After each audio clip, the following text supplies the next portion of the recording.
اب ہم آتے ہیں سیدنا ابراہیم علیہ السلام کے قصے کی طرف، لیکن اس سے پہلے یہ وضاحت کر دیں کہ سیدنا ابراہیم علیہ السلام کے واقعے کے ساتھ چند دوسرے انبیاء علیہم السلام کے واقعات بھی وابستہ ہیں، مثلا سیدنا لوط علیہ السلام کا واقعہ، اس لیے کہ یہ سیدنا ابراہیم علیہ السلام کے بھتیجے بھی ہیں اور ان کے پیروکار بھی۔ اسی طرح آپ کے صاحبزادوں سیدنا اسماعیل اور سیدنا اسحاق علیہ السلام کے واقعات ساتھ ساتھ چلتے ہیں۔ اس کی وجہ یہ ہے کہ سیدنا اسماعیل علیہ السلام کی ولادت کے وقت ابراہیم علیہ السلام کی عمر 87 سال تھی، اور سیدنا اسحاق علیہ السلام کی پیدائش کے وقت سیدنا ابراہیم علیہ السلام کی عمر 100 سال تھی، جبکہ سیدنا ابراہیم علیہ السلام کی کل عمر 175 سال ہوئی، اس لیے ان کے واقعات ساتھ ساتھ چلتے ہیں۔ ابراہیم علیہ السلام کا قصہ سناتے ہوئے ان حضرات کا ذکر ساتھ ساتھ ضرور آئے گا، تو آئیے شروع کرتے ہیں قصہ ابراہیم علیہ السلام کا۔ صالح علیہ السلام کے بعد اللہ تعالیٰ نے سیدنا ابراہیم علیہ السلام کو مبعوث فرمایا۔ ابراہیم علیہ السلام جد الانبیاء ہیں، عظیم المرتبت اور اولو العزم پیغمبر ہیں۔ آپ کے والد کا نام طارق تھا، جبکہ اس کا لقب آزر تھا۔ آزر مدد کرنے والے کو کہتے ہیں۔ یہ شخص اپنے قبیلے کے افراد کی مدد کیا کرتا تھا، غمخواری کرتا تھا، اس لیے اس کا لقب آزر مشہور ہو گیا تھا۔ قرآن مجید میں ابراہیم علیہ السلام کا قصہ 73 مقامات پر ذکر ہوا ہے۔ یہ 73 مقامات 25 سورتوں میں ہیں، اور یہ بات ابراہیم علیہ السلام کے بلند مرتبت ہونے پر دلالت کرتی ہے۔ ابراہیم علیہ السلام بھی سام بن نوح علیہ السلام کی نسل سے ہیں۔ آپ کی پیدائش عراق کے مشہور شہر بابل میں ہوئی۔ یہ عراق کے شمال میں واقع تھا اور آج بھی موجود ہے۔ بہت بڑا شہر ہے، اس وقت بھی بڑی آبادی پر مشتمل تھا۔ یہاں بت پرستی عام ہو چکی تھی۔ اللہ تعالی سورۃ العنکبوت آیت 25 میں فرماتے ہیں، ابراہیم نے کہا کہ تم نے جن بتوں کی پرستش اللہ کے سوا کی ہے، انہیں تم نے اپنی آپس کی دنیاوی دوستی کے بنا پر معبود ٹھہرا لیا ہے۔ مطلب یہ کہ وہ لوگ اللہ کی عبادت بتوں کو اللہ کا شریک ٹھہرا کر کرتے تھے۔ ابراہیم علیہ السلام نے اپنے باپ سے اور اپنی قوم سے کہا کہ یہ مورتیاں جن کے تم مجاور بنے بیٹھے ہو کیا ہیں؟ انہوں نے جواب دیا، ہم نے اپنے باپ دادوں کو انہی کی عبادت کرتے پایا ہے۔ اللہ تعالیٰ ان کے بارے میں فرماتے ہیں، اے نبی، انہیں ابراہیم علیہ السلام کا قصہ سنا دو، جبکہ انہوں نے اپنے باپ اور اپنی قوم سے فرمایا، تم کس کی عبادت کرتے ہو؟ کہنے لگے، بتوں کی، ہم تو برابر ان کے مجاور بنے بیٹھے ہیں۔ ابراہیم علیہ السلام نے فرمایا، جب تم انہیں پکارتے ہو تو کیا وہ سنتے بھی ہیں یا تمہیں نفع اور نقصان پہنچا سکتے ہیں؟ انہوں نے کہا، یہ ہم کچھ نہیں جانتے، ہم نے تو اپنے باپ دادوں کو اسی طرح کرتے پایا ہے۔ مطلب یہ کہ یہ بت پرستی انہیں ورثے میں ملی تھی۔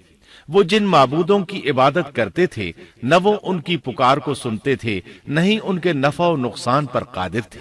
اسی لیے ابراہیم علیہ السلام انہیں جھنجھوڑ رہے تھے، لیکن اندھی تقلید اور بشری عقل کے بیکار ہو جانے نے انہیں یہ سب سوچنے سے عاری کر دیا تھا۔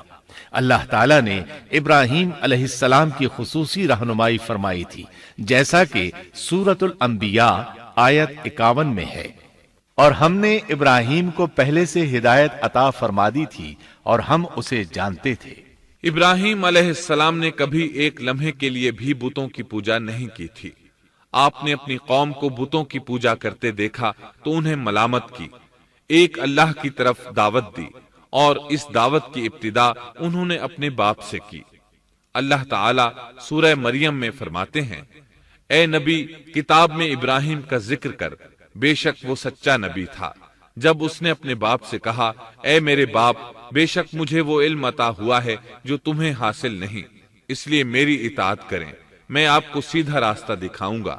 اے میرے باپ، شیطان کی عبادت نہ کریں، بے شک شیطان اللہ کا نافرمان ہے۔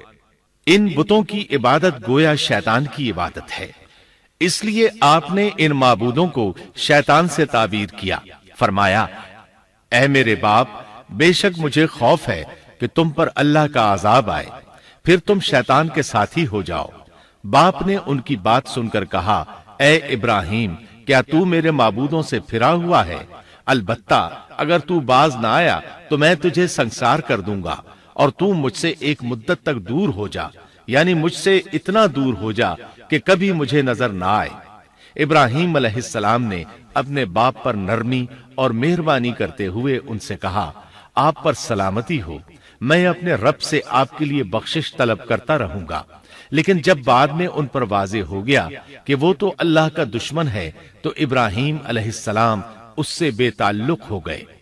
سورہ توبہ آیت 114 میں اللہ فرماتے ہیں، اور ابراہیم کا اپنے والد کے لیے بخشش طلب کرنا ایک وعدے کی وجہ سے تھا جو وہ اس سے کر چکے تھے، لیکن جب انہیں معلوم ہو گیا کہ وہ اللہ کا دشمن ہے تو اس سے بیزار ہو گئے۔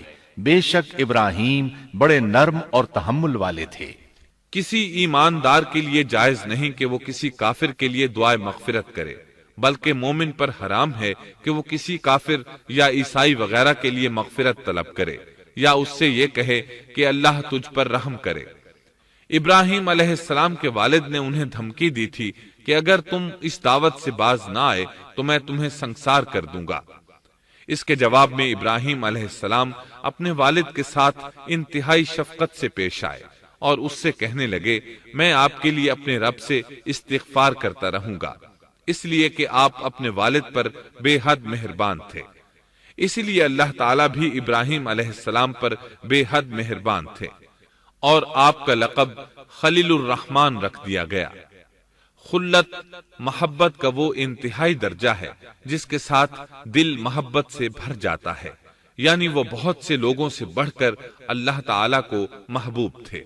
والد کے سخت جواب کے بعد ابراہیم علیہ السلام نے ان سے علیحدگی اختیار کر لی اور انہیں مخاطب کر کے فرمایا، میں تمہیں چھوڑتا ہوں اور جنہیں تم اللہ کے سوا پکارتے ہو ان کو بھی چھوڑتا ہوں، میں اپنے رب کو پکاروں گا۔ مجھے امید ہے میں اپنے رب کو پکار کر محروم نہیں رہوں گا۔ آپ اللہ کے پیارے اور پسندیدہ نبی تھے۔ جب آپ نے اپنی قوم کو توحید کی دعوت دی اس وقت آپ نوجوان تھے، آپ کی عمر 16 سال تھی۔ ساتھ میں آپ اس بات پر غور و فکر بھی کرتے کہ آخر یہ لوگ بتوں کی پوجا کیوں کرتے ہیں۔ آپ کا دل ان کے شرک پر بہت کوڑتا۔ آخر آپ نے مصمم ارادہ کر لیا کہ اس شر اور فساد کی جڑ کو کاٹ کر رہیں گے، یعنی ان بتوں کو توڑ کر رہیں گے۔ آپ اپنی قوم کو بتوں کو توڑ دینے کی دھمکی دیتے رہے۔ اس دھمکی کا ذکر اللہ تعالیٰ نے سورۃ الانبیاء آیت 57 میں کیا ہے، اور اللہ کی قسم میں تمہارے بتوں کا علاج کروں گا جب تم پیٹھ پھیر کر جا چکے ہوگے۔ یہ بات ابراہیم علیہ السلام نے پوشیدہ نہیں اعلانیہ کہی تھی۔ آخر انتظار کا وقت ختم ہوا، عید کا دن آ پہنچا۔ عید کے دن وہ لوگ صبح سویرے گھر سے نکلنے سے پہلے کھانا پکا کر اپنے معبودوں کے سامنے رکھتے تھے، پھر شہر سے باہر ایک میدان میں جمع ہوتے، وہاں کھیلتے کودتے خوشیاں مناتے، ناز سے چلتے پھرتے اور کھانا کھاتے۔ شام کو گھروں کی طرف آتے، صبح بتوں کے پاس جو کھانا رکھ گئے تھے اس کو اٹھاتے اور تبرک سمجھ کر کھا جاتے۔ اپنے معمول کے مطابق انہوں نے عید کی تیاری کر لی، لیکن ابراہیم علیہ السلام تیار نہ ہوئے، اس لیے کہ وہ تو ان کے ساتھ جانے کا ارادہ ہی نہیں رکھتے تھے۔ وہ لوگ جانے سے پہلے ابراہیم علیہ السلام کے پاس آئے اور کہنے لگے، کیا آپ ہمارے ساتھ نہیں جائیں گے؟ سیدنا ابراہیم علیہ السلام نے آسمان کی طرف نگاہ کی اور فرمایا، میں بیمار ہوں۔ یہ تمام واقعہ سورۃ الانبیاء آیات 51 تا 58 میں بیان ہوا ہے۔ یقیناً ہم نے ابراہیم کو پہلے سے ہدایت فرما دی تھی اور ہم اسے جانتے تھے، جبکہ اس نے اپنے باپ سے اور اپنی قوم سے کہا کہ یہ مورتیاں جن کے تم مجاور بنے بیٹھے ہو کیا ہیں؟ سب نے کہا، ہم نے اپنے باپ دادوں کو انہی کی عبادت کرتے پایا ہے۔ آپ نے فرمایا، پھر تو تم اور تمہارے باپ دادا سبھی یقیناً کھلی گمراہی میں مبتلا رہے۔ کہنے لگے کیا آپ سچ مچ ہمارے پاس حق لائے ہیں یا یوں ہی مذاق کر رہے ہیں؟ آپ نے فرمایا نہیں نہیں، در حقیقت تم سب کا پروردگار تو وہ ہے جو آسمان و زمین کا مالک ہے، جس نے انہیں پیدا کیا ہے، میں تو ایسی بات کا گواہ اور قائل ہوں، اور اللہ کی قسم میں تمہارے ان معبودوں کا علاج تمہاری غیر موجودگی میں کروں گا۔ پس اس نے ان سب کے ٹکڑے کر دیے، البتہ صرف بڑے بت کو چھوڑ دیا، یہ اس لیے کیا کہ وہ سب اس کی طرف لوٹے۔ ابراہیم علیہ السلام نے لوگوں کے ساتھ عیدگاہ جانے سے انکار کیا اور عذر پیش کیا کہ وہ بیمار ہیں۔ وہ لوگ آپ کو چھوڑ کر چلے گئے۔ بعد میں ابراہیم علیہ السلام ان بتوں کے پاس گئے، دیکھا کہ ان کے سامنے کھانا پڑا ہے۔ چونکہ سب لوگ کھانا لائے تھے اس لیے یہ کھانا بہت زیادہ تھا، لیکن ان جھوٹے معبودوں نے اسے کھانا تو درکنار اس کو چھوا تک نہ تھا۔ ابراہیم علیہ السلام نے انہیں مخاطب کر کے کہا، یہ اتنا کھانا تمہارے سامنے پڑا ہے، تم اس کو کھاتے کیوں نہیں؟ تمہیں کیا ہو گیا کہ بات تک نہیں کرتے؟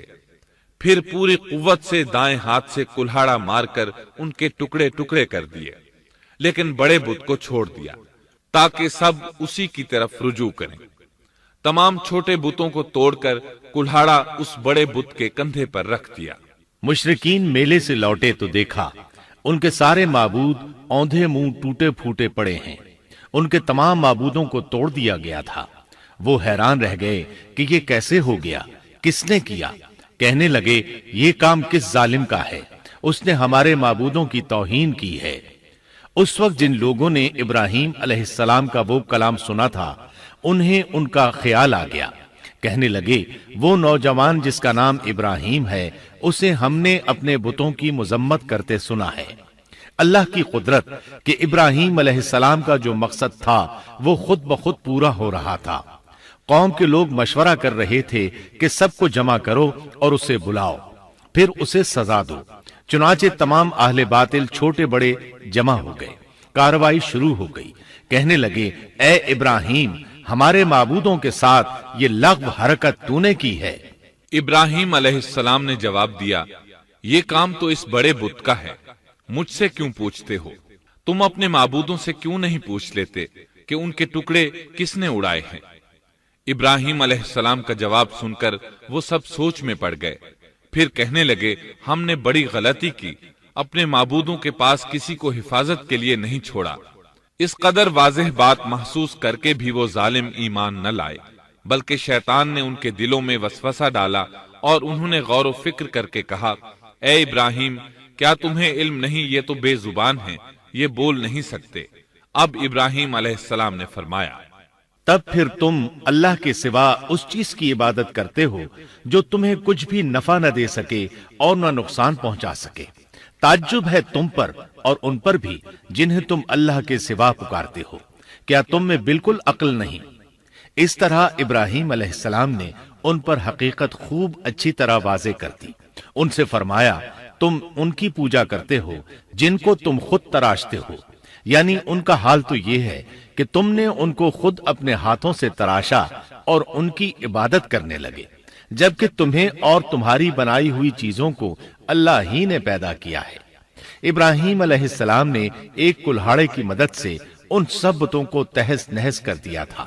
یہ اس بات کی واضح ترین نشانی تھی کہ یہ بالکل بے بس ہیں، لیکن اس واضح نشانی کے باوجود وہ اپنے کفر ہی پر ڈٹے رہے اور لگے ابراہیم علیہ السلام کو دھمکیاں دینے۔ کہنے لگے اس کے لیے ایک آتش کدہ بناؤ اور اسے اس دہکتی آگ میں ڈال دو۔ پھر ان لوگوں نے ایک چٹیل میدان کا انتخاب کیا جہاں مٹی نام کی کوئی چیز نہیں تھی۔ اس میدان کو پتھروں کی باڑ کے ساتھ گھیر دیا گیا۔ پھر سب لوگوں کو حکم دیا گیا کہ وہ لکڑیاں جمع کر کے اس گھیری ہوئی جگہ میں رکھیں۔ چنانچہ سب لوگ لکڑیاں جمع کر کے وہاں لانے لگے، یہاں تک کہ عورتوں اور بچوں نے بھی اس کام میں بڑھ چڑھ کر حصہ لیا۔ میدان میں اتنی لکڑیاں جمع ہو گئیں کہ زمین نظر نہیں آتی تھی۔ یہ لکڑیاں زمین پر ایک اونچی دیوار محسوس ہوتی تھیں۔ پھر ان لکڑیوں کو آگ لگائی گئی۔ جب آگ کے شعلے آسمان سے باتیں کرنے لگے تو انہوں نے ابراہیم علیہ السلام کو آگ میں ڈالنے کے لیے ایک جھولا تیار کیا۔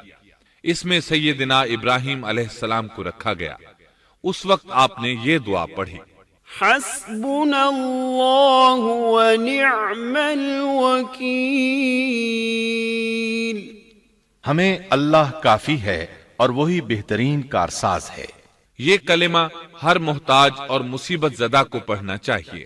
بخاری میں ہے، رسول اللہ صلی اللہ علیہ وسلم نے فرمایا، حسبنا اللہ و نعم الوکیل ابراہیم علیہ السلام نے اس وقت فرمایا تھا جب انہیں آگ میں پھینکا جانے لگا تھا۔ مطلب یہ کہ ہم اللہ ہی پر بھروسہ کرتے ہیں، اس کے سوا ہمارا کسی پر بھروسہ نہیں۔ بعض روایات میں یہ بھی ہے کہ جب ابراہیم علیہ السلام کو آگ میں ڈالا جانے لگا تو جبریل علیہ السلام آئے اور کہا، اے ابراہیم، کوئی حاجت ہے تو میں حاضر ہوں۔ ابراہیم علیہ السلام نے فرمایا، اگر تم اپنی مرضی سے آئے ہو تو مجھے تمہاری کوئی ضرورت نہیں۔ ایک دوسری روایت میں ہے کہ بارش کے فرشتے نے حاضر ہو کر کہا تھا، اے ابراہیم، مجھے حکم دیجئے میں بارش برسا کر اس آگ کو بجھا دوں۔ لیکن ایسی تمام روایات ضعیف ہیں۔ یوں بھی اللہ کا حکم ان سے پہلے کام کرنے والا تھا۔ اللہ تعالی سورہ انبیاء آیت 69 اور 70 میں فرماتے ہیں، ہم نے کہا، اے آگ ابراہیم پر ٹھنڈی ہو جا اور سلامتی والی ہو جا۔ گو انہوں نے ابراہیم کا برا چاہا لیکن ہم نے انہیں ہی نقصان پانے والا کر دیا۔ چنانچہ جب ابراہیم علیہ السلام کو آگ میں ڈالا گیا تو وہ ٹھنڈی ہو گئی۔ ابن عباس رضی اللہ عنہما فرماتے ہیں، اگر اللہ تعالیٰ آگ سے یہ نہ فرماتے کہ سلامتی والی ٹھنڈی ہو جا تو وہ اس قدر سرد ہو جاتی کہ اس کی ٹھنڈک سے تکلیف محسوس ہوتی۔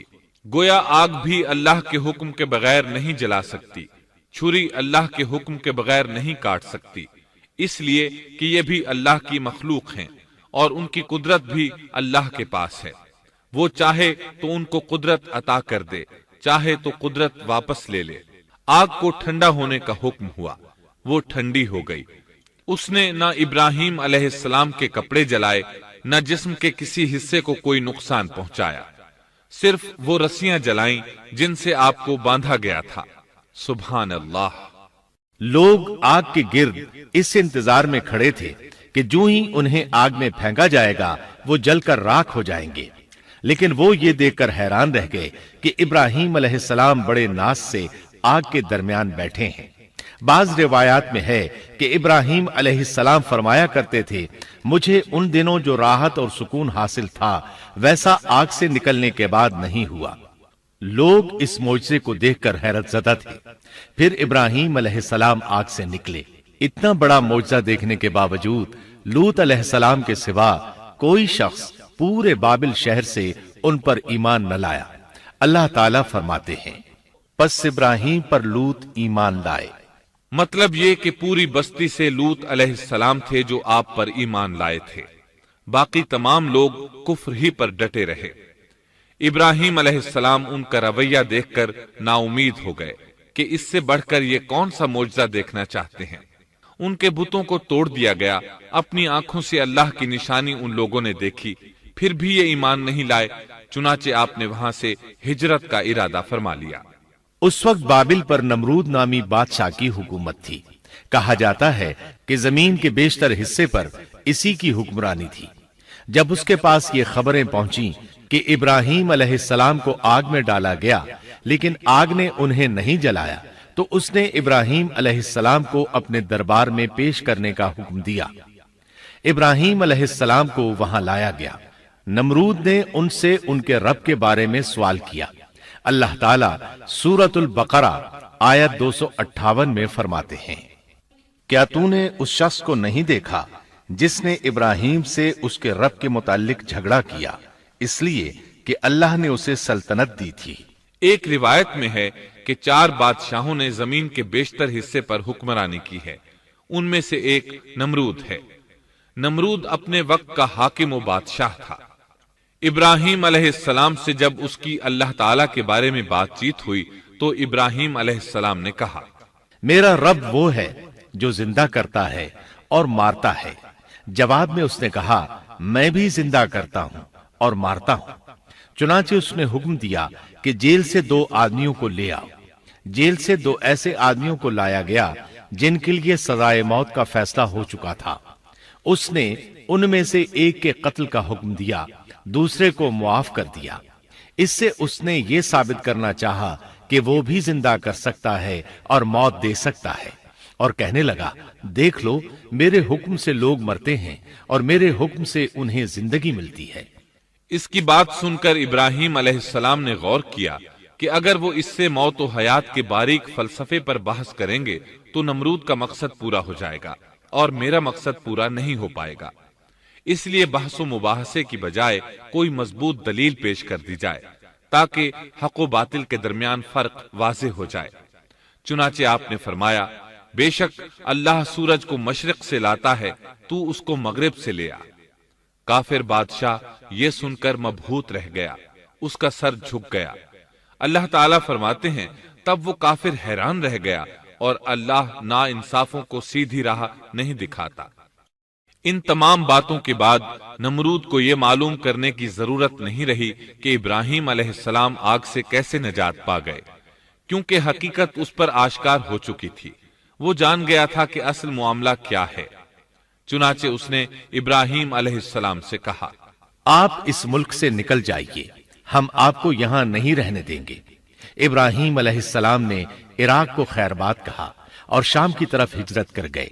یہاں آ کر وہ حران نامی بستی میں مقیم ہوئے۔ اسی جگہ آپ نے اپنے چچا ہاران کی بیٹی سیدہ سارہ علیہ السلام سے شادی کی۔ اللہ تعالیٰ اس ہجرت کے بارے میں فرماتے ہیں اور ہم اسے یعنی ابراہیم اور لوط کو بچا کر اس زمین کی طرف لے آئے جس میں ہم نے جہان کے لیے برکت رکھی تھی۔ جب آپ حران کے مقام پر پہنچے تو وہیں ٹھہر گئے، وہیں رہنے لگے۔ یہاں آ کر آپ کا شمار بنو حران میں ہونے لگا۔ آپ لوگوں کو اسی شہر میں رہنے کی دعوت دیتے۔ اس شہر کے لوگ بتوں کی پوجا نہیں کرتے تھے بلکہ ستاروں کو پوجتے تھے۔ ابراہیم علیہ السلام نے جب ان کی یہ حالت دیکھی تو ارادہ کر لیا کہ ان لوگوں کو بتائیں گے کہ ستاروں کی عبادت کرنا باطل ہے۔ یہ لوگ چونکہ نجوم پرست تھے اس لیے ان کی عبادت کا وقت رات کو ہوتا تھا، اور یہ لوگ رات کے وقت عبادت کرتے تھے کیونکہ ان کے معبود یعنی ستارے رات ہی کو طلوع ہوتے ہیں۔ چنانچہ ابراہیم علیہ السلام انہیں یہ دکھانے کے لیے کہ ان چیزوں کی عبادت باطل ہے ایک دن ان کے ساتھ نکلے۔ اللہ نے آسمان کے دروازے کھول دیے تو ابراہیم علیہ السلام نے چاند، ستاروں، سیاروں اور آسمان و زمین کی سلطنت کو دیکھا۔ اللہ تعالیٰ نے ابراہیم علیہ السلام سے تمام پردے ختم کر دیے جو عام طور پر لوگوں کی آنکھوں پر ہوتے ہیں، اور انہوں نے وہ کچھ دیکھا جسے آج کی رصد گاہیں بھی نہیں دیکھ سکتی۔ اللہ تعالیٰ سورۃ الانعام آیت 75 میں فرماتے ہیں اور اسی طرح ہم نے ابراہیم کو آسمان اور زمین کی سلطنت کا مشاہدہ کرا دیا تاکہ وہ یقین کرنے والوں میں سے ہو جائے۔ بعض مفسرین نے لکھا ہے کہ یہ سب کچھ اللہ تعالیٰ نے ابراہیم علیہ السلام کو اس لیے دکھایا تھا کہ وہ ستاروں کی پرستش کرتے تھے۔ پھر اللہ تعالیٰ نے اپنی عبادت کی طرف ان کی رہنمائی فرمائی۔ جن مفسرین نے یہ بات لکھی وہ غلطی پر ہیں، کیونکہ ایک جلیل القدر رسول کے متعلق ایسا گمان کرنا کبیرہ گناہ ہے۔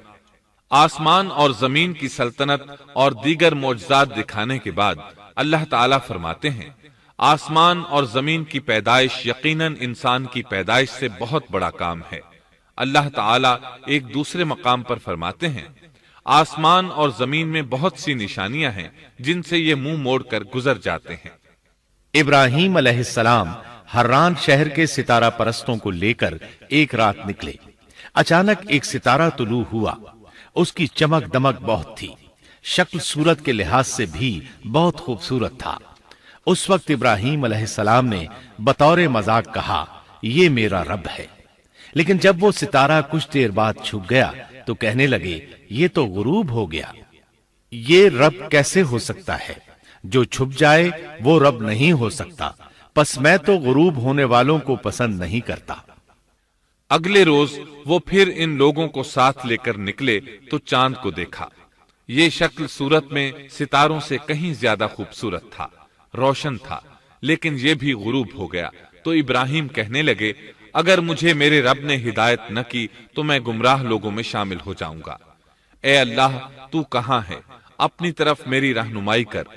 ان باتوں سے ابراہیم علیہ السلام ان لوگوں کو غور و فکر کی دعوت دے رہے تھے تاکہ وہ غور کریں، آخر رب چھپ کیسے سکتا ہے؟ اگر چاند رب ہے اور دن کے وقت کسی کو اپنے معبود کی حاجت ہوگی تو وہ کیا کرے گا؟ لہذا چاند کسی صورت رب نہیں ہو سکتا۔ پھر جب دن چڑھا اور سورج طلوع ہوا تو کہنے لگے یہ میرا رب ہے، یہ تو سب سے بڑا ہے۔ پھر لوگوں کو مخاطب کر کے کہنے لگے تم رات کو چھوٹے چھوٹے ستاروں کی پوجا کرتے ہو، کیوں نہ تم اتنے بڑے ایک ہی رب کی پوجا کر لو۔ لیکن جب وہ بھی غروب ہو گیا تو کہنے لگے یقیناً میں تمہارے شرک سے بیزار ہوں، یہ معبود کیسے ہو سکتے ہیں؟ ان میں تو تبدیلی آتی رہتی ہے، کبھی طلوع ہوتے ہیں کبھی غروب ہوتے ہیں۔ یہ اس بات کی دلیل ہے کہ یہ مخلوق ہیں اور ان کا خالق کوئی اور ہے جس کے حکم کے یہ تابع ہیں۔ جب یہ خود مخلوق ہیں اور کسی اور کے تابع ہیں تو کسی کو نفع نقصان پہنچانے پر کس طرح قادر ہو سکتے ہیں؟ پھر اپنی قوم کو مخاطب کر کے کہنے لگے میں اپنا رخ اس کی طرف کرتا ہوں جس نے آسمانوں کو یکسو ہو کر پیدا کیا، اور میں شرک کرنے والوں میں سے نہیں ہوں۔ اب بھی وہ اپنی بات پر اڑے رہے۔ تب آپ نے فرمایا تم مجھ سے اللہ کے بارے میں جھگڑ رہے ہو، مجھے تو اللہ راہ دکھا چکا ہے اور اس نے مجھے دلیل عطا فرمائی ہے۔ میں یقیناً جانتا ہوں کہ تمہارے تمام معبود بے بس اور بے طاقت ہیں۔ جاؤ تم سے اور تمہارے ان معبودوں سے جو ہو سکے کر لو، میرے رب کی مرضی کے بغیر کچھ بھی نہیں ہو سکتا۔ میرے رب نے ہر چیز کے علم کو اپنے گھیرے میں لے رکھا ہے، کیا پھر بھی تم نصیحت حاصل نہیں کرو گے؟ اور میں تمہارے معبودوں سے خوف کیوں کھاؤں؟ تم اللہ سے نہیں ڈرتے؟ ان کو اللہ کا شریک ٹھہرا رہے ہو، اللہ نے اس کی کوئی دلیل نازل نہیں کی۔ اگر تم میں صحیح علم ہے تو تم ہی بتلا دو کہ ہم دونوں جماعتوں میں سے امن کا زیادہ حقدار کون ہے۔ امن انہی کے لیے ہے جو ایمان لانے کے بعد دین کو شرک سے خلط ملط نہیں کرتے۔ حقیقت میں ہدایت یافتہ وہی لوگ ہیں۔ یہی ہمارے وہ دلائل تھے جو ہم نے ابراہیم علیہ السلام کو ان کی قوم کے مقابلے میں عطا کیے تھے، اور ہم جسے چاہیں مرتبے میں بڑھا دیں۔ بے شک تیرا رب بڑی حکمت والا ہے۔ ان لوگوں نے پھر بھی کفر ہی کیا، کوئی بھی ایمان نہ لایا۔ چنانچہ ابراہیم علیہ السلام نے ایک بار پھر ہجرت کی اور مصر جا پہنچے۔ مصر کے بادشاہ کو خبر ملی کہ ایک شخص ہجرت کر کے آیا ہے اور اس کے ساتھ ایک عورت ہے، وہ بہت زیادہ حسین و جمیل ہے۔ چنانچہ اس ظالم نے اپنے کارندوں کو بھیجا کہ اس عورت کو میرے پاس لے آؤ، ساتھ ہی اس سے پوچھنا کہ تمہارے ساتھ جو آدمی ہے وہ کون ہے، اگر وہ اس کا خاوند ہو تو اسے قتل کر دینا۔ ادھر بادشاہ نے اپنے کارندوں کو حکم دیا، ادھر اللہ نے ابراہیم علیہ السلام کی طرف وحی بھیج دی۔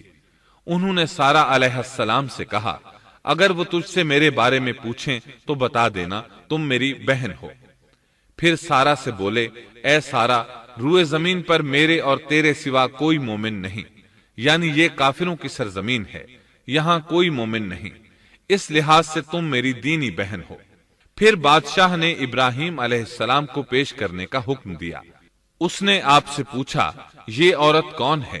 آپ نے فرمایا یہ میری بہن ہے۔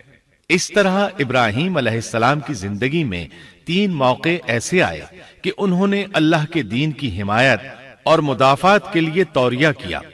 توریہ کا مطلب یہ ہے کہ واقعہ کچھ اور ہو لیکن کوئی شخص کسی خاص مصلحت کی وجہ سے اسے 2 معانی والے الفاظ کے ساتھ اس انداز میں بیان کرے کہ سننے والا اس واقعہ کو نہ سمجھ سکے بلکہ اس کا ذہن خلاف واقعہ چیز کی طرف منتقل ہو جائے۔ شریعت نے بعض مخصوص حالات میں اس کی اجازت دی ہے۔ وہ 3 مواقع جہاں ابراہیم علیہ السلام نے توریہ فرمایا ان کی وضاحت کچھ اس طرح ہے۔ ایک یہ کہ آپ نے میلے پر نہ جانے کی غرض سے ان لوگوں سے کہا تھا کہ میں بیمار ہوں۔ دوسرے موقع پر یہ فرمایا تھا یہ کام اس بڑے سردار بت کا ہے۔ تیسرے سارہ علیہ السلام کو دینی بہن قرار دیا۔ اس ظالم بادشاہ نے سارہ علیہ السلام کو اپنی تحویل میں لے لیا۔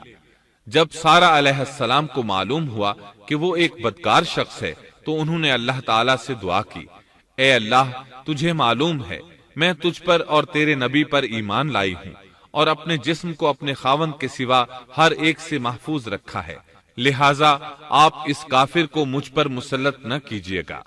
چنانچہ اس کافر بادشاہ نے جب سیدہ سارہ کو پکڑنے کے لیے اپنا ہاتھ بڑھایا تو اس کا ہاتھ شل ہو گیا اور اپنی جگہ پر جم گیا۔ وہ لگا چیخ پکار کرنے، اس میں اتنی طاقت نہ رہی کہ اپنے ہاتھ کو حرکت دے سکے۔ اس کی آواز سن کر اس کے محافظ بھاگے ہوئے آئے، انہوں نے اس کے ہاتھ کو چھڑانا چاہا لیکن چھڑا نہ سکے۔ اس کی یہ حالت دیکھ کر سیدہ سارہ خوف زدہ ہو گئیں۔ انہوں نے سوچا اگر یہ مر گیا تو لوگ کہیں گے اسے میں نے قتل کیا ہے، چنانچہ انہوں نے اللہ سے دعا کی کہ اسے چھوڑ دیا جائے۔ اللہ تعالیٰ نے آپ کی دعا قبول کر لی، اس کا ہاتھ ٹھیک ہو گیا، لیکن وہ ظالم پھر بھی نہ ڈرا۔ اس نے ایک بار پھر آپ کی طرف ہاتھ بڑھایا، اس کا ہاتھ پھر شل ہو گیا۔ سیدہ سارہ نے پھر دعا کی، وہ دوبارہ ٹھیک ہو گیا، وہ پھر بھی باز نہ آیا۔ تیسری بار پھر اس نے ان کی طرف ہاتھ بڑھایا، اس بار بھی اس کا ہاتھ شل ہو گیا۔ اب وہ سیدہ سارہ علیہ السلام سے کہنے لگا، اب کی بار اگر تو مجھے اس مصیبت سے نجات دلائے گی تو میں تجھے چھوڑ دوں گا اور کبھی تیرے آڑے نہیں آؤں گا۔ چنانچہ سیدہ سارہ علیہ السلام نے اللہ تعالی سے دعا کی، وہ ٹھیک ہو گیا۔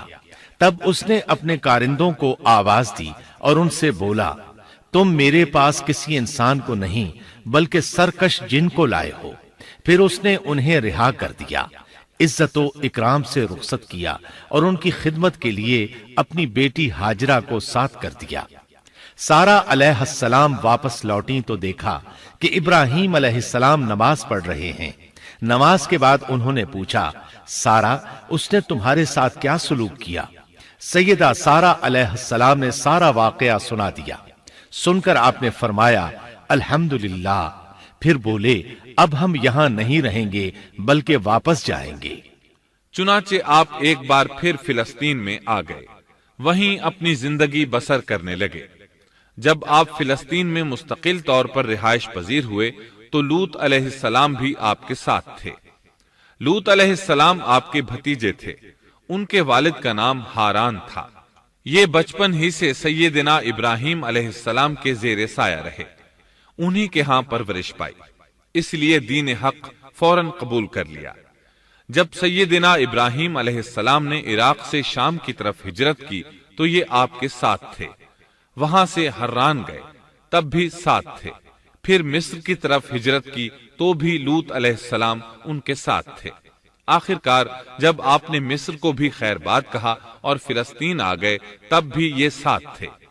اب ابراہیم علیہ السلام نے لوط علیہ السلام کو حکم دیا کہ وہ بستی سدوم کی طرف چلے جائیں، اس لیے کہ اس بستی کے لوگ کفر کی انتہائی گہرائی میں جا چکے ہیں، انہیں کفر و شرک سے نکالنے کے لیے وہاں جائیں، انہیں اللہ کے احکام سنائیں، اللہ کی طرف دعوت دیں۔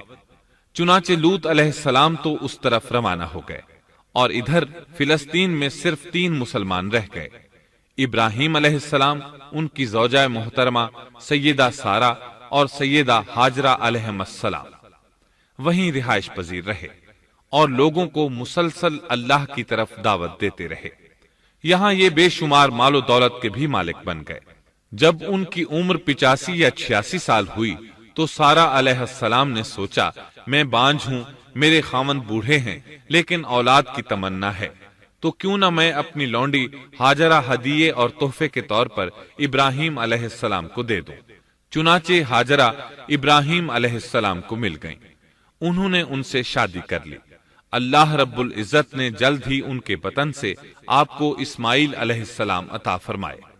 ہاجرہ علیہ السلام کے ماں بننے پر اور ان کی اولاد کو دیکھ کر سیدہ سارہ علیہ السلام کو فطری طور پر غیرت کا احساس ہوا۔ اللہ کی قدرت دیکھیے، خود ہی انہیں ہاجرہ کو تحفے میں دیا تاکہ اولاد حاصل ہو، اور جب وہ ماں بن گئیں تو اب غیرت محسوس کر رہی ہیں۔ اپنی اس کیفیت سے مجبور ہو کر سیدہ سارہ نے ابراہیم علیہ السلام سے کہا، آپ مجھے اس کے ساتھ ایک جگہ پر نہ رکھیں۔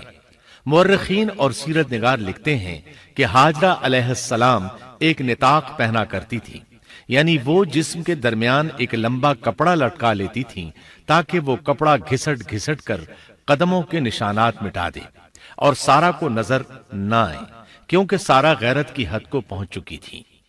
ابراہیم علیہ السلام نے جب سارا علیہ السلام کے اندر غیرت کے آثار دیکھے تو ہاجرہ کو ان کی نگاہوں سے دور کر دیا۔ ادھر اللہ کا حکم بھی نازل ہو گیا کہ اپنی بیوی ہاجرہ اور دودھ پیتے بچے اسماعیل کو ساتھ لے لیں اور مکہ کی طرف رخ کر لیں۔ ابراہیم علیہ السلام مکہ کی طرف روانہ ہوئے، یہاں تک کہ مکہ پہنچ گئے۔ یہ جگہ اس وقت بالکل ویران اور بے آباد تھی، نہ کوئی انسان تھا، نہ پانی، نہ نباتات کے آثار تھے، غرض کوئی چیز نظر نہیں آتی تھی، بس پہاڑوں کے درمیان ایک بے آب و گیاہ میدان تھا۔ یہی وہ مقدس اور تاریخی وادی تھی جہاں ابراہیم علیہ السلام اپنی زوجہ اور لخت جگر کو چھوڑ کر واپس پلٹے۔ سیدہ ہاجرہ علیہ السلام کو بہت حیرت ہوئی، انہیں یہ امید نہیں تھی کہ ان کے خاوند انہیں ایک بے آباد جگہ تنہا چھوڑ کر چل دیں گے، اس پر بچے کی ذمہ داری الگ تھی۔ چنانچہ انہوں نے ابراہیم علیہ السلام کو آواز دی، لیکن انہوں نے مڑ کر بھی نہ دیکھا۔ اب وہ ان کے پیچھے آئیں اور قریب پہنچ کر بولی، اے ابراہیم، ہمیں کہاں چھوڑے جا رہے ہو؟ یہاں نہ پانی، نہ خوراک، نہ کوئی انسان۔ ابراہیم علیہ السلام نے پھر بھی کوئی جواب نہ دیا، کوئی پریشانی بھی ظاہر نہ کی اور چلتے رہے۔ سیدہ ہاجرہ بھی آپ کے پیچھے چلتی رہیں اور پوچھتی رہیں کہ ہمیں کس کے حوالے کر کے جا رہے ہیں؟ یہاں تو کوئی بھی جاندار نہیں، مکمل طور پر بے آباد علاقہ ہے۔ لیکن انہوں نے اب بھی کوئی توجہ نہ دی۔ آخر سیدہ ہاجرہ نے کہا، کیا آپ کو اللہ نے اس کام کا حکم دیا ہے؟ اب آپ نے جواب میں فرمایا، ہاں۔ تب سیدہ ہاجرہ بولی، اگر یہ بات ہے تو اللہ تعالی ہرگز ہمیں ضائع نہیں ہونے دے گا۔ جب انسان اللہ کے احکام کو بجا لائے تو اس کے دل سے فقر و فاقے کا خوف نکل جاتا ہے اور اللہ اسے طرح طرح کے انعامات سے نوازتا ہے۔ انسان جب تک اللہ کے احکام کو بجا لاتا رہے گا تب تک اللہ کی نصرت اور اس کی تائید شامل حال رہے گی۔ چنانچہ جوں ہی ہاجرہ علیہ السلام کو پتا چلا کہ انہیں تنہا چھوڑ جانا اللہ کے حکم کی بنا پر ہے تو فوراً یقین بھرے لہجے میں بولی، تب اللہ ہمیں ضائع نہیں کرے گا۔ یہ کہہ کر وہ اپنے شیر خوار بچے کی طرف پلٹ گئیں۔ خوراک اور پانی چند دن میں ختم ہو گئے، پانی کا ایک قطرہ پاس نہ رہا۔ اب پانی کی تلاش شروع کی، لیکن اپنے لیے تو درکنار، ماں کو بیٹے کے لیے بھی پانی نہ ملا نہ خوراک۔ اب بچہ لگا بھوک سے بلکنے، خوراک نہ ملنے کی وجہ سے ماں کا دودھ بھی خشک ہو گیا تھا۔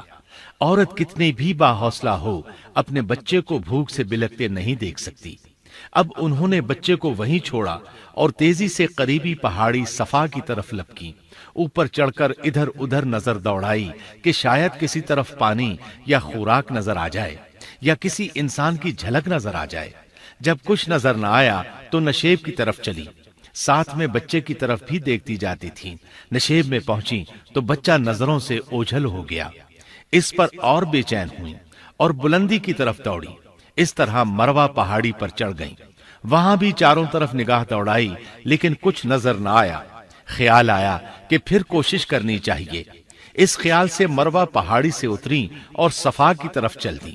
درمیان میں نشیب کی وجہ سے بچہ نظر نہ آیا تو دوڑنے لگی۔ اس طرح پھر صفا پر چڑھ گئیں۔ اللہ اکبر!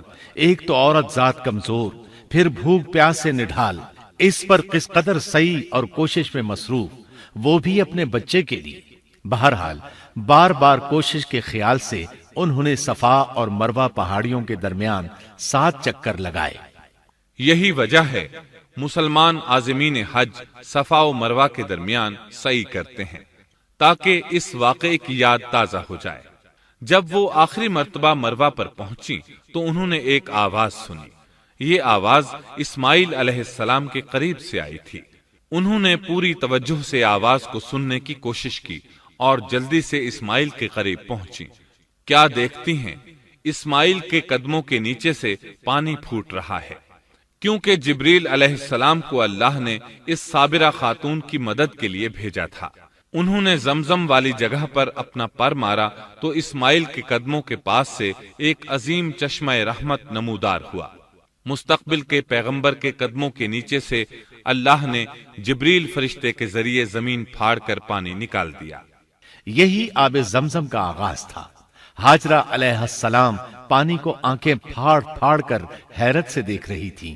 ان کی خوشی کی انتہا نہ رہی جب انہوں نے دیکھا پانی پھوٹ پھوٹ کر چاروں طرف بہ رہا ہے۔ زمین ہموار تھی، اس لیے انہوں نے زمین کو کھودنا شروع کر دیا تاکہ پانی ادھر ادھر نہ بہ جائے۔ پھر انہوں نے اس گڑھے کے چاروں طرف پتھر رکھ دیے اور زبان سے بولی، زم زم، اس کا مطلب ہے رک جا۔ نبی اکرم صلی اللہ علیہ وسلم کا فرمان ہے، اللہ اسماعیل کی والدہ پر رحم فرمائے، اگر وہ جلد بازی سے کام نہ لیتی تو زمزم ایک بہنے والا چشمہ ہوتا۔ لیکن انہوں نے اس کے گرد بند باندھ دیا۔ انہیں دراصل اس وقت پانی کی شدید ضرورت تھی، اس لیے انہوں نے پانی کو اپنے پاس جمع کر لیا تاکہ بہہ کر ضائع نہ ہو جائے۔ انہوں نے اسماعیل کو پانی پلایا، خود بھی خوب پیا، اور یہ اللہ تعالی کی طرف سے ان کی مہمان نوازی تھی۔ وہاں کوئی اور انسان نہیں تھا، نہ کھانے کی کوئی چیز تھی، بس یہی آب زمزم ان کے لیے کھانے اور پینے کا کام دے رہا تھا۔ اب چونکہ زمزم ایک چشمہ بن گیا تھا، اس لیے پرندے بھی آنے لگے۔ انہی دنوں عرب کے قبیلوں میں سے ایک قبیلہ بنو جرہم یمن کو خیر باد کہہ کر اس طرف آ رہا تھا۔ یمن میں ایک بہت بڑا ڈیم تھا۔ پہاڑوں کے درمیان انہوں نے پانی کو روک کر ایک بہت بڑا بند قائم کر رکھا تھا۔ اس سے پورا سال آسانی سے کھیتی باڑی کرتے تھے۔ اس ڈیم کی بدولت ان کا آب پاشی کا نظام بہت اچھا تھا۔ جب اس ڈیم کو اللہ تعالیٰ نے توڑا تو تمام لوگ وہاں سے منتشر ہو گئے اور جزیرہ عرب کے اطراف میں منتقل ہونے لگے۔ وہیں سے ہجرت کرنے والا ایک قبیلہ بنو جرہم تھا۔ یہ لوگ بنیادی طور پر عرب تھے۔ یہ قبیلہ سفر میں رہتا، جہاں کہیں پانی اور چراگاہ نظر آتے وہیں پڑاؤ ڈال دیتے۔ جب وہاں خوراک ختم ہو جاتی تو آگے سفر شروع کر دیتے۔ چونکہ وہ بہت بڑے تاجر تھے، اس بنا پر ان راستوں سے خوب واقف تھے۔ انہیں چشموں کا خوب علم تھا۔ ملک شام کی طرف بھی ان کی آمد و رفت تھی۔ یہ قبیلہ بنو جرہم مکہ کے قریب پہنچا تو فضا میں پرندوں کو منڈلاتے پایا۔ کہنے لگے، ان پرندوں کی موجودگی میں ضرور کوئی راز ہے۔ اب انہوں نے اپنے کچھ آدمی اس طرف بھیجے۔ یہ لوگ جلد ہی چشمے تک پہنچ گئے۔ انہوں نے وہاں ایک عورت اور اس کے بچے کو پایا۔ پھر وہ لوگ ان کے پاس آئے، وہاں پڑاؤ ڈالنے کی اجازت مانگی۔ سیدہ ہاجرہ نے فرمایا، ٹھیک ہے، لیکن شرط یہ ہے کہ تمہیں اجرت ادا کرنا ہوگی۔ ان کے لیے یہ سستا سودا تھا۔ ان کے پورے قبیلے کو سامان زندگی مل رہا تھا، جبکہ صرف ایک عورت اور اس کے بیٹے کی ذمہ داری ان پر عائد ہو رہی تھی۔ انہوں نے فوراً حامی بھر لی اور وہاں رہائش اختیار کر لی۔ اس طرح یہ لوگ سیدہ ہاجرہ علیہ السلام کی معیشت کا ذریعہ بن گئے، اور اس طرح سیدنا اسماعیل علیہ السلام بنو جرہم میں پرورش پاتے رہے۔ انہوں نے ان لوگوں سے عربی سیکھ لی اور ان سے بھی زیادہ عربی دان بن گئے۔ فصاحت اور بلاغت سے عربی میں بات چیت کرنے لگے۔ پھر ان کی اس قبیلے میں شادی ہو گئی۔ ان کی اولاد سے عرب قوم کا آغاز ہوا۔ انہی میں سے سرور کائنات محمد صلی اللہ علیہ وسلم کی ولادت باسعادت ہوئی۔ بنو جرہم کی آمد اور آبادی ابراہیم علیہ السلام کی دعا کا نتیجہ تھی۔ جب انہوں نے اپنی بیوی اور بچے یعنی دو کمزور انسانوں کو اس ویران جگہ چھوڑا تھا تو یہ دعا مانگی تھی، اے ہمارے پروردگار، میں نے اپنی کچھ اولاد اس بے آباد جنگل میں تیرے حرمت والے گھر کے پاس بسائی ہے۔ یہاں یہ سوال پیدا ہوتا ہے کہ کیا اس وقت بیت اللہ کی تعمیر ہو چکی تھی؟ درست بات یہ ہے کہ اس وقت خانہ کعبہ کی تعمیر نہیں ہوئی تھی۔ پھر سوال پیدا ہوتا ہے کہ کیا ابراہیم علیہ السلام کے زمانے سے پہلے اس کی تعمیر ہو چکی تھی یا صرف جگہ ہی معروف تھی؟ اس بارے میں دو طرح کی روایات ہیں۔ بعض میں آتا ہے کہ صرف اس کی جگہ معروف تھی، اور بعض میں ہے کہ ابراہیم علیہ السلام سے پہلے شیس علیہ السلام نے اس کو تعمیر کیا تھا، اور وہ گردش ایام کے ساتھ ساتھ منہدم ہو کر ختم ہو گیا۔ لیکن بہرحال اس کی جگہ معلوم تھی اور وہی پہلا گھر تھا، جیسا کہ اللہ نے خبر دی ہے۔ اللہ تعالیٰ نے پہلا گھر جو لوگوں کے لیے مقرر کیا تھا وہی ہے جو مکہ میں ہے، اور وہ پوری دنیا کے لیے برکت اور ہدایت والا ہے۔ ابراہیم علیہ السلام نے اللہ تعالیٰ سے یہ دعا مانگی تھی، اے ہمارے پروردگار، میں نے اپنی کچھ اولاد اس بے کھیتی کے جنگل میں تیرے حرمت والے گھر کے پاس بسائی ہے۔ اے ہمارے پروردگار، یہ اس لیے کہ وہ نماز قائم کریں، پس تو کچھ لوگوں کے دلوں کو ان کی طرف مائل کر دے اور انہیں پھلوں کی روزیاں عطا فرما تاکہ یہ شکر گزاری کریں۔ دن گزرتے رہے اور اسماعیل علیہ السلام بنو جرہم کے ماحول میں عمر کی منزلیں طے کرتے رہے اور وہ ہوش سنبھالنے کے قریب ہو گئے۔ ابراہیم علیہ السلام ہر سال 1-2 بار اپنے گھرانے کی دیکھ بھال کے لیے چکر لگاتے تھے۔ جب اسماعیل علیہ السلام نے ہوش سنبھالا تو ایک بار پھر ایک عظیم آزمائش کا وقت آ گیا۔ ہوا یوں کہ ایک مرتبہ ابراہیم علیہ السلام مکہ تشریف لائے، ایک جگہ آرام کے لیے بیٹھے کہ نیند کی وادی میں پہنچ گئے۔ نیند میں انہوں نے خواب دیکھا کہ اپنے لخت جگر کو اپنے ہاتھ سے ذبح کر رہے ہیں، ساتھ ہی آنکھ کھل گئی۔ ابراہیم علیہ السلام جانتے تھے کہ انبیاء کرام کے خواب حقیقت ہوتے ہیں، اللہ کی طرف سے وحی ہوتے ہیں، اور شیطان کسی صورت ان کے خواب میں نہیں آ سکتا، لہٰذا انہوں نے اس خواب کے مطابق عمل کرنے کا پختہ ارادہ کر لیا، کسی قسم کی پریشانی کا شکار نہ ہوئے۔ اللہ رب العزت نے اس عظیم اور تعجب خیز واقعے کا قرآن مجید میں ذکر کرتے ہوئے فرمایا، اور ابراہیم نے کہا، میں تو ہجرت کر کے اپنے پروردگار کی طرف جانے والا ہوں، وہ ضرور میری رہنمائی کرے گا۔ اے میرے رب، مجھے نیک بخت اولاد عطا فرما۔ تو ہم نے ایک بردبار بچے کی بشارت دی۔ پھر جب بچہ اتنی عمر کو پہنچا کہ اس کے ساتھ چلنے پھرنے لگا تو ابراہیم نے کہا، میرے پیارے بیٹے، میں نے خواب دیکھا ہے کہ میں تجھے ذبح کر رہا ہوں، اب تو بتا تیری کیا رائے ہے؟ یہاں سوال پیدا ہوتا ہے کہ ابراہیم علیہ السلام نے اسماعیل علیہ السلام سے مشورہ کیوں لیا؟ وہ چاہتے تو اسماعیل کو سوتے میں ذبح کر دیتے، اس طرح اللہ کا حکم بجا لاتے۔ وہ بیٹے کے پاس کیوں گئے اور ان سے مشورہ کیوں لیا؟ جی ہاں، یہ مسئلہ یاد رکھنے کے قابل ہے کہ ہر مسلمان پر لازم ہے کہ وہ اپنے دوسرے مسلمان بھائی کو اجر و ثواب میں شامل کرنے کی کوشش کرے۔ ابراہیم علیہ السلام نے بیٹے کو ثواب میں شامل کرنے کے لیے انہیں اللہ کے حکم سے آگاہ کیا۔ یہ نہ چاہا کہ میں اکیلا ہی اجر لیتا رہوں، بلکہ دوسرے کی خیر خواہی کو پیش نظر رکھا۔ والدین کے لیے آپ کے اس انداز میں نصیحت موجود ہے، یہ کہ اولاد کو ثواب کے مواقع فراہم کریں، ان کی صحیح تربیت کریں۔ اگر صدقہ کرنے کا موقع ملے تو بچوں کے ذریعے صدقہ کرائیں، تاکہ انہیں بھی اللہ کے راستے میں خرچ کرنے کی عادت پڑے۔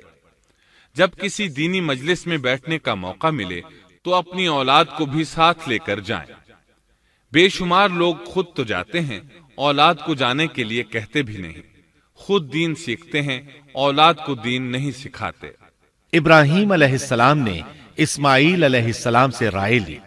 سبحان اللہ، انہوں نے جواب میں فرمایا، اے ابا جان، آپ کو جو حکم ملا ہے کر گزریے۔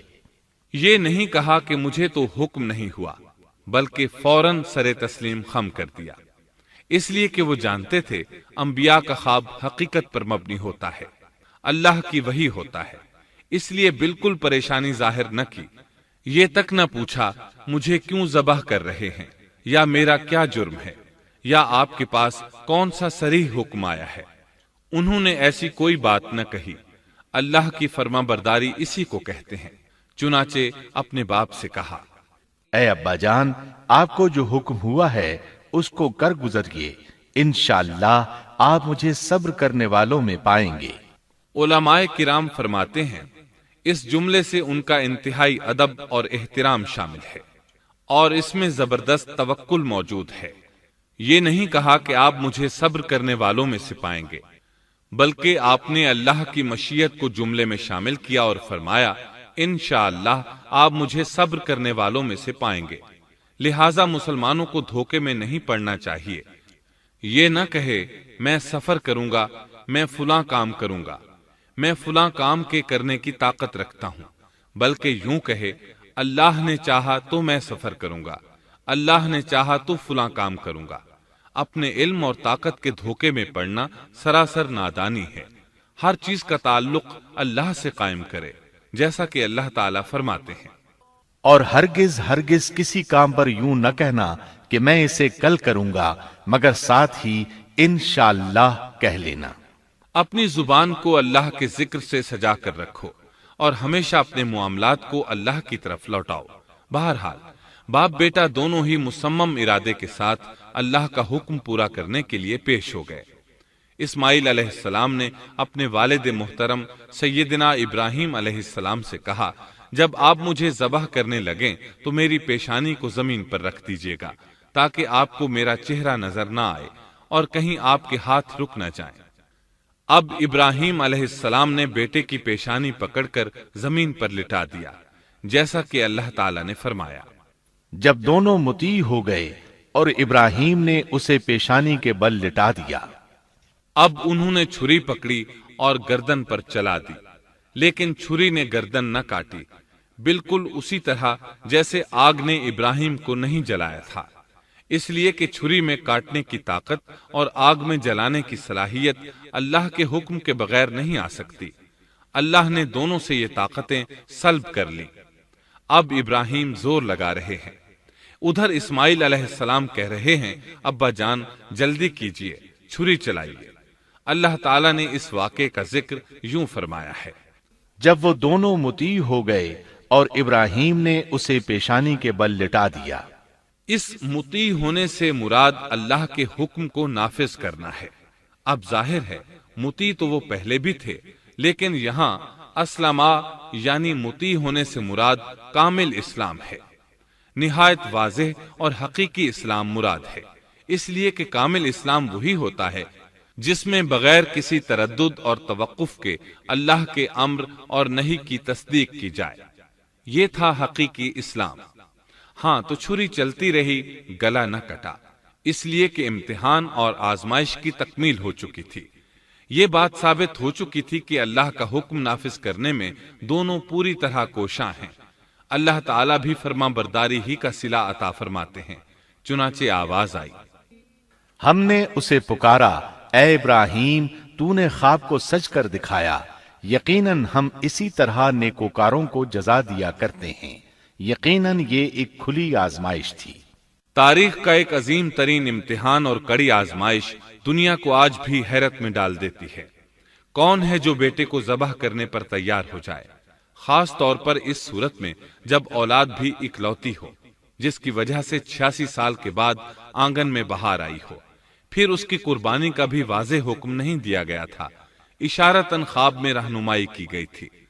آپ کہہ سکتے تھے یہ قتل اور سنگین جرم ہے، کہہ سکتے تھے اپنے بیٹے کو کس جرم میں قتل کروں، لیکن آپ نے بغیر کسی تعامل کے سر تسلیم خم کر دیا اور اس عظیم امتحان میں کامیاب ہوئے۔ اللہ فرماتے ہیں، اور ابراہیم وہ ہیں جنہوں نے وفاداری کی۔ اس آیت میں یہ نہیں بتایا گیا کہ کس چیز میں وفاداری کی، اس لیے کہ وہ تو ہر معاملے میں مکمل طور پر وفاداری کا مظاہرہ کر چکے تھے۔ آگ میں ڈالے جانے والا معاملہ، بیوی اور بچے کو لق و دق میدان میں چھوڑ آنے کا معاملہ، پھر ذبح کا امتحان، تعمیر بیت اللہ کی مشقت، غرض ہر معاملے میں وفادار تھے، حتیٰ کہ اپنا مال اللہ کے راستے میں خرچ کرنے میں اس قدر وفادار کہ ابو زیفان کے لقب سے مشہور ہو گئے۔ اس کا معنی ہے مہمان نواز۔ کسی مہمان کو دسترخوان پر اپنے ساتھ بٹھائے بغیر ایک لقمہ نہیں کھاتے تھے، باہر نکلتے مہمان تلاش کرتے، پھر اس کے ساتھ مل کر کھانا کھاتے، مہمان نہ ملتا تو سخت غمگین ہو جاتے۔ اس طرح انہوں نے اللہ کے ہر حکم کی پاسداری کی۔ ذبح والے اس امتحان کا اللہ نے انہیں کیا صلہ دیا؟ اللہ فرماتے ہیں، ہم نے اسے عظیم ذبیحے کا بدلہ عطا کیا۔ چھری نے گلا نہ کاٹا۔ ایسے میں ابراہیم علیہ السلام نے ایک آواز سنی۔ آواز پیچھے سے آئی تھی۔ انہوں نے مڑ کر دیکھا، جبریل علیہ السلام نظر آئے۔ وہ آسمان سے ایک مینڈھا لے کر آئے تھے۔